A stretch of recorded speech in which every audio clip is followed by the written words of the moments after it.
Assalamualaikum warahmatullahi wabarakatuh.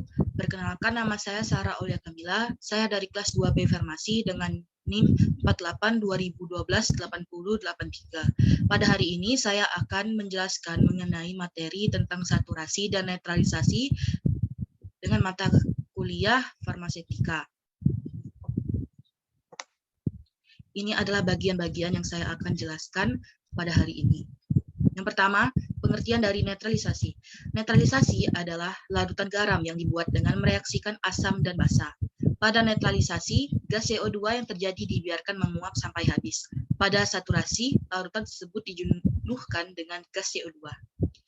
Saturasi. Pengertian saturasi merupakan obat cair yang prinsipnya larutan jenuh dengan CO2. CO2 berfungsi sebagai korigen. Saturasi tidak dapat disimpan dalam waktu yang lama karena akan memperlambat CO2 hilang, sehingga tidak memenuhi syarat saturasi lagi. Yang selanjutnya, cara pembuatan dari netralisasi dan saturisasi.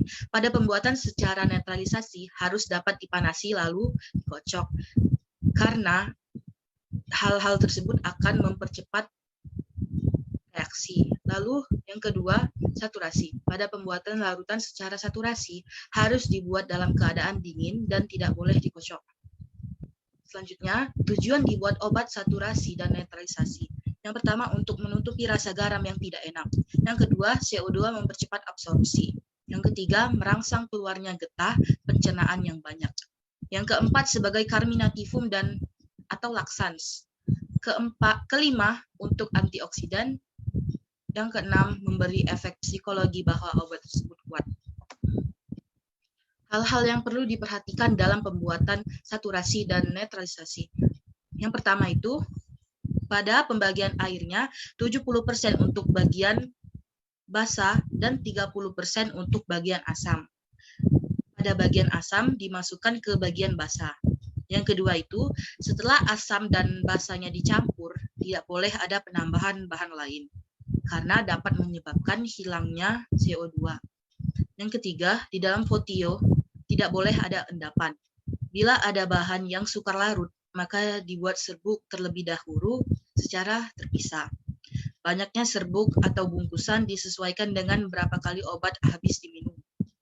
Selanjutnya, pada etiket tidak boleh ada tulisan dikocok terlebih dahulu, baik itu ada bahan minyak ataupun bahan menguap. Selanjutnya, botol yang dipakai harus botol yang kuat, berbentuk silindris dan volume botolnya lebih besar 30% dari volume cairannya. Selanjutnya, pada potio effervescent, biasanya pemakaian dengan haustus atau bagian, karena kalau dengan sendokan, botol itu sering dibuka, sehingga gas CO2 tersebut akan hilang. Yang terakhir, penambahan bahan obat, misal garam aram alkaloid, tinktura, sirup dimasukkan ke dalam bagian asam. Garam alkaloid kalau dimasukkan ke bagian basa akan timbul endapan. Sedangkan dalam saturasi tersebut tidak boleh ada endapan. Yang selanjutnya, keuntungan serta kerugian sediaan saturasi. Yang pertama, keuntungannya merupakan campuran homogen. Yang kedua, dosis dapat diubah-ubah. Yang ketiga, dapat diberikan dalam larutan encer, kapsul, atau tablet. Yang keempat, kerja awal obat lebih cepat karena mudah diabsorpsi. Dan yang terakhir, mudah diberi pemanis, bau-bauan, dan warna. Kerugian dari sediaan saturasi. Volume tersebut larutan lebih besar. Yang kedua, ada obat yang tidak stabil dalam larutan. Dan yang terakhir, ada obat yang sukar ditutupi rasa dan baunya dalam larutan. Contoh sediaan netralisasi. Yang pertama itu Solusio citratis magnesi, dan yang kedua itu Amygdalus ammonicus. Sedangkan contoh sediaan saturasi, yang pertama itu adalah Solusio magnesi citratis, dan yang kedua adalah Solusio salsi asetil salisilas. Sekian, hanya itu saja yang dapat saya sampaikan mengenai materi netralisasi dan saturasi. Apabila ada kekurangan, saya mohon maaf, kepada Allah saya mohon ampun.